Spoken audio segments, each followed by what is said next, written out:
Maşallah babamın burnu çok hassastır. Ne oluyor? Bizimkiler bahçe domatesi almış. Taze midir değil midir kokusundan anlar. Bütün dünya biliyor bunu.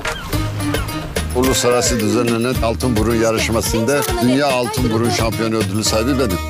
Ama onun burnu varsa benim de Vestel puzzle buzdolabım var. Sebzesiydi, meyvesiydi. Hepsi ilk günkü gibi taze kalır. Siz de Vestel'lerin Vitastore teknolojisine sahip Vestel Puzzle'la sebze ve meyveleriniz 2 kata kadar daha uzun ömürlü olsun, tazeliği korunsun. Üstelik ücretsiz 5 yıl garantiyle. Türkiye bestenleniyor.